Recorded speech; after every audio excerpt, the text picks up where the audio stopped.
I'm awake. I'm awake. Oh, is it over? Oh, tune in next time for the next episode of what am I covering tonight? Star Trek, Next Generation, not next to Star original series. This episode's really, really boring. This is the first episode in season 7. It's not the first time I've had this problem, where I just paused the episode at one point and went off and started doing the dishes. Started prepping some of the chicken for tonight. Not because I needed to, because I was just so bored. I was just like, okay, I need something to do. I was this tempted to just pull out my 3DS and just be like, all right, hang on. Or my Switch or whatever, just play something. But the point is, for these ruminations, I try not to do something while doing something. Because, I miss stuff. So I'm like, no, I'm just going to come back and watch the episode, the scintillating episode. Where do I begin? So Joe Menosky wrote this episode, and it shows. I don't actually mean that as an insult. As I've said before, Joe Menosky is simultaneously one of the best and worst writers of Star Trek of this era. He's really, really good at pushing the envelope, and he's really good at really trying new ideas. This can lead to some great stuff. He also doesn't give a flying damn about logic or continuity.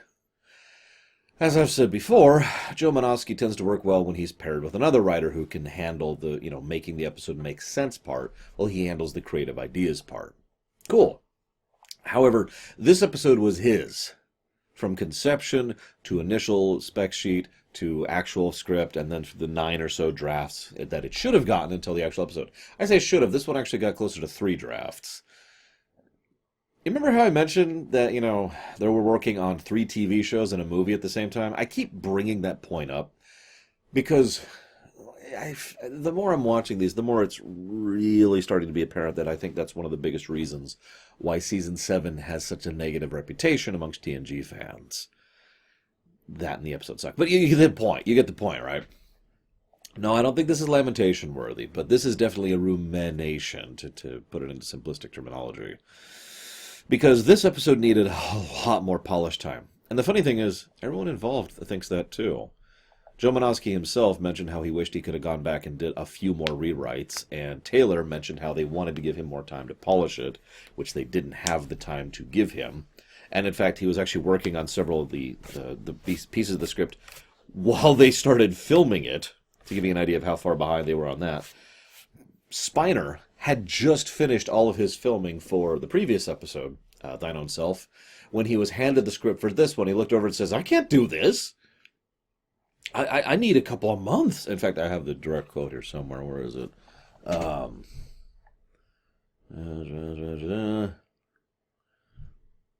shoot, where is it? Give me 6 months. Here it is. Give me 6 months, and I think I could give all the characters their due.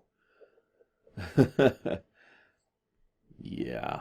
But as it was, I didn't know who these people were, and so I was doing instant acting and just coming up with whatever I was coming up with because we had to put it to film.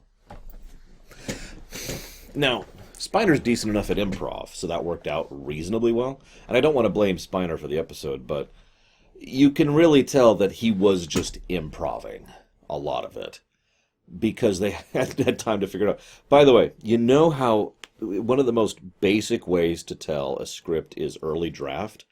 There's actually 2. One is the dialogue.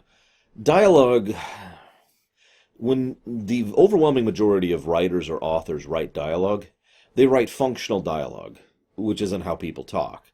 They then go back over it, either themselves or with an editor or a script doctor. And they go through it and they say, okay, and then they turn it into dialogue that a human being would say. And this is a problem with that one, but the more obvious thing is the blocking. I challenge you to watch this episode and pay attention to the blocking. Pay attention, for those of you not aware, that refers to where everyone's standing, their pose, and their marks, how the scene is supposed to be portrayed, etc. Because the blocking feels very thrown together and very awkward. And it's a scintillating episode to talk about when I'm talking about the blocking. So the episode starts off and Troy's talking about the clay sculpture. And I want you to I want you to sculpt music. I've told this story before. I've actually taken 4 full years of art classes, which you wouldn't know because I am a terrible artist, but I love drawing. I love drawing, I love painting, oil, cloth dye. That was a fun one. Actually, my mother actually still has that one. What we did is we laid out a canvas of cloth and slapped it into place with these frames that you could lock in, and then you would paint over it with wax, melted wax, and then it would solidify, and that would be the lines. And then you would fill in the gaps with dye, and you would color the dye in order to make the picture. It turned out really well. I was really happy with how it looked. But anyways, I'm getting off topic because that's just how boring this episode is. My point being that I'm a terrible artist, and so thus I sympathize with the point of the early part of the episode. Because how many of you have ever had that problem where you know exactly what you want to write, direct, produce, act, draw, paint, music, you could see it in your head, and getting it to paper, metaphorically speaking, you can't get that connecting point. I have that problem all the freaking time. I hate that. Because there's so many times I'm like, oh, here, let me describe this to you. And people are like, yeah, I don't know what you're talking about. I'm like, well, let me try again, and then again, and then again. You know what I mean? Yeah. Yes, I connected more with the kid in the beginning with the sculpting class than the entire rest of the episode. Moving on. You don't actually want me to talk about sculpting. No. You want me to talk about how Troy and Crusher walk into her crush. Oh my God, I can't talk. I'm not actually joking. My brain just kind of started shutting down mid-episode. I'll get to that point in a bit. Troy and Crusher go into Troy's room, where there's just some random statue there, and they're just completely blasé about someone having broken into Troy's room and left it there. I know, we're all nice and safe, and we don't need to put locks on things, but you'd think you'd at least be curious. Computer, who's been in my room? Like, you have a thing for that, right? Anyways. So the premise for this episode is ridiculous with a capital because this episode is all about a device which is a historical archive which can not only reprogram an alien computer that they've never encountered before, but can also rearrange the matter at the direct molecular level. Oh, and I know you're thinking, well, replicators can do that. Yeah, actually, but what this thing does is arguably more impressive because replicators craft things in a vacuum. There's a reason they've got that little space for the stuff to be made. This is doing it under people's feet. Or, in some cases, literally on people, like Data's little chest plate thing that changes every time he changes personalities. Nice touch, by the way. Just stuff like that. And it gets even better. At the end of the episode, everything's right back to normal. I know I've said this before, but the more I watch Season 7 of TNG, the more I realize I'm watching Season 1 of Voyager. Or I guess Season 0 of Voyager. But you know what I mean. It's becoming really apparent that a lot of the issues that plagued early Voyager are right here. And what's funny is I wonder if going back through Voyager Season 1, if those issues... granted, I don't have access to much more additional behind-the-scenes material than I used to have, but I wonder if the same cause is the problem, burnout, and working on too many projects at the same time, and, we gotta get a script, let's go. Because I'd like to think that this episode could have been interesting if it had the time it needed. Time is one of those unfortunate realities that history has taught me many, many times, no pun intended, is that some things just need more time. Like, it doesn't matter how talented you are. It doesn't matter how creative you are. You put down the rough draft, then you polish that up into a loose draft, and then you kind of pull that up into a working draft, and then you kind of do a polishing pass, and then you do another polishing pass. Right? Like, that's just a creative process when it comes to editing, when it comes to making music, when it comes to dancing, when it comes to speed running, when it comes to working on a car. All these things that we're all fans of, that we all have hobbies for, that we are geeks of, take time. And when you take away the time element, the product always suffers. I cannot tell you how many times I have gone through video games and said, so here's this game, and the reason why it sucks is because they were crunching, and they had a deadline to meet. KOTOR 2, or Dragon Age 2, or a dozen other games I can name. Final Fantasy 12 comes to mind. Anthem, ironically, comes to mind. FF15. I could keep going. These are all just off the top of my head. So I look at this episode. Sorry, you'll notice I'm really drifting on topic. Trust me when I say, this may look like a lot of notes. I got nothing here. Like, I'm going to talk about the archaeology thing. I'm going to talk about the exact moment the episode lost me. The dialogue and the blocking I've already talked about. The bad exposition scene. And the ship is in danger plot. And the beaming. And then the 19 minutes of nothing. And that's all my notes, basically. Other than one little nitpick with Troy. How would you do this episode? Honest question. Let's assume you do have to stick with the core premise. Alien artifact, restructuring, ancient civilization, ritualistic society, blah, blah, blah, blah, blah. How do you do that? Ironically, my first thought is probably the one that is least likely to actually happen in reality because it would cost the most money. Don't set it on the Enterprise. I just talked about this when it came to Thine Own Self, where any episode they set off the Enterprise, which means they need new sets, is something that they need new sets for, and that takes time and that takes money. However, that is my first thought. Have an away team going down to this thing, and they accidentally trigger basically a historical recreation of these events or this ritual or whatever, some aspect of their society. And it turns out that that's how the whole archive works, is it's basically an inverse holodeck rather than creating artificial or fake matter. It actually rearranges the matter to do it because why frickin' not, right?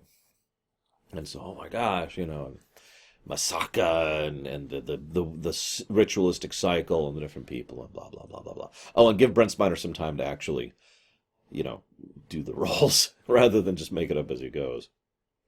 That's my first thought.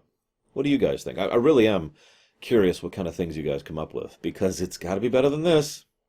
No, this isn't Lamentation status, by the way. Trust me, Lamentations are so much worse than this. But I will say this, at least for me. You can tell me if this is Lamentation. But I will say this. I was actually completely with the episode until the 14-minute and 50-second mark. That was the exact moment that Masaka is waking was the line that was given by Ehot. And that was just the exact moment I was like, okay. You lost me, episode.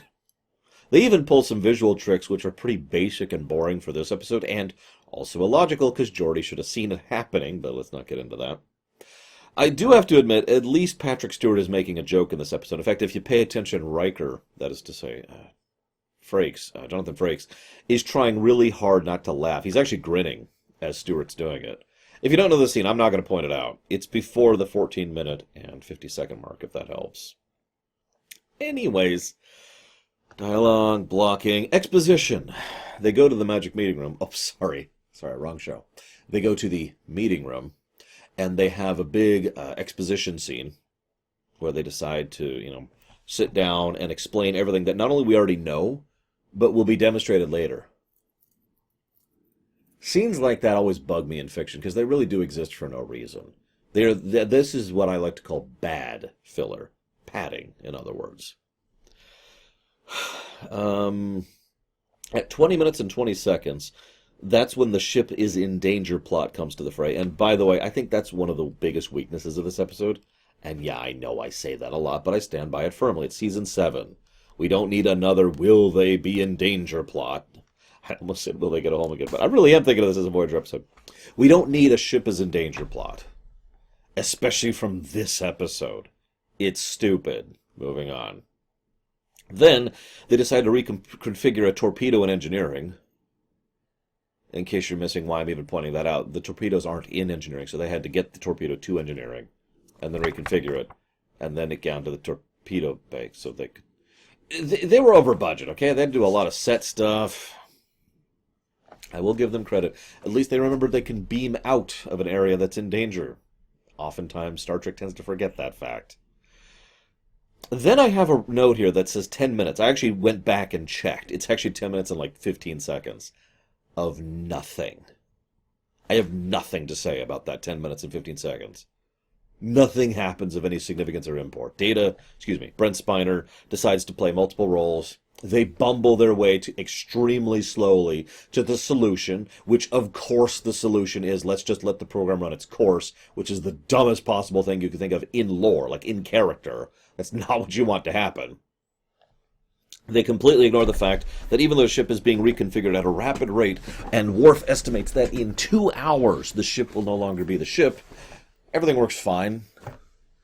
Except for the things that they need to solve the episode, like weapons don't work. But I mean, the turbolifts work, and the transporters work, and the life support works, and the lights work.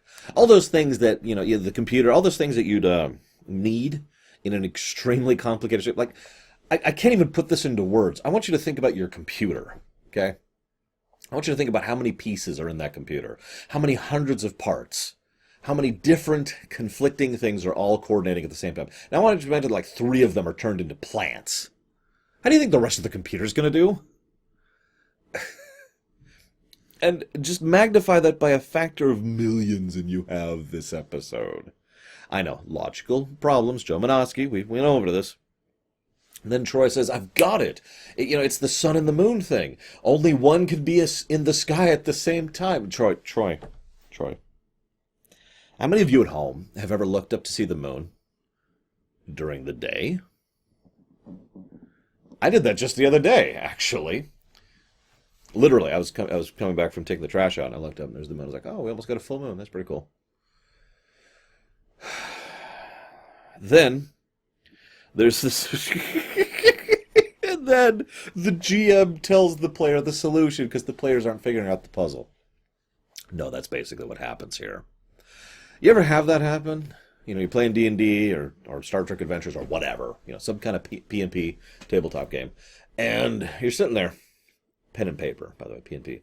You're playing pen and paper, and the players are just not getting it. They are not figuring out the solution to your puzzle. So the GM just kind of like hints, and finally just tosses a solution into their lap. Like, I've actually had GMs do that to me because I'm a moron. Hey, lore, roll int. Okay, let me just grab my dice here. Hang on. Okay, that's actually a 19. That's really good. Holy crap. So I roll a 19. He's like, it occurs to you to such and such. And I'm like, aha, I have the solution. Because that's what happens. No, seriously, watch the episode. I mean, you don't have to, but what happens is they put in the symbol for Masaka, the sun. And so the sun... the whole thing turns into a temple, and the program for Masaka activates in data. So all this stuff happens. You put in the symbol for the moon, what happens? A mask shows up. What? And then Picard's like, I've got it. Maybe we're thinking of it the wrong way. Maybe we should try to go through the ritual and take it from the ritualistic perspective. Maybe rather than trying to intervene, I should take the role of someone now that they've handed me the mask to take the role of someone. I'm dead serious. I swear I could see the players just snarking in character at the GM because he just handed them the answer. And then, they do it, and then everything's back to normal. Oh, and the mask goes away, but then it comes back later while we're on the topic. Everything's just fixed. It's okay, though. Some archaeologists are going to come study this thing, and not a team of engineers. And this will never be referenced again, of course. I wonder if they can make more latinum out of this thing. Since, it just seems to have no problem turning anything into anything, right? By the way, in the base notes, in the spec script for this episode, they actually refer to this thing as an advanced Genesis device. The one from Star Trek II. It's okay. We're done with masks. I'm sorry. I know this is going to be a short one. I got nothing. Surely the next episode will be, it's Eye of the Beholder. Can I just rant for just a second? Do you mind? I mean, it's not like I got anything else to talk about in this one, right? So hang on. Let's see our episode list. What do we got? So we have,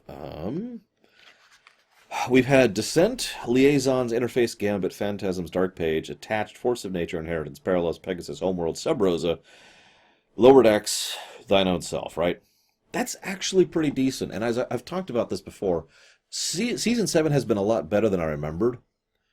Right up until Sub Rosa, which was just... ugh. But then Lower Decks was great. And then Thine Own Self was kind of boring, and then Masks is really boring. And then we have Eye of the Beholder, Genesis, Journey's End, Firstborn, Bloodlines, Emergence. Just back to back to back. And this is why I spent all that time talking about the time problem. I could really go off on this topic. I could spend some time just sitting here talking about what a shame it is that creative works, aspects of our culture, our society, things that we love and care about are permanently marred because of the pragmatic realities of the moment. I'm not even necessarily blaming anyone, although I do think they overreached, because it makes sense, right? They have to finish the season this year. They are working on other major projects at the same time. They've got a budget to keep to, they've got projects scheduled to keep, they've got money to pay, and blah blah blah. I get that. I do. It still sucks. I mean, what could season 7 of TNG have been if they'd actually taken the time to actually make it as good as they could have, rather than trying to stretch themselves too thinly and work on everything else at the same time? I swear I'm not trying to make myself sound like the G-Man from Half-Life. Whatever. Next time, we'll see Eye of the Beholder, and I'm not going to make another Masks joke, so I'm out.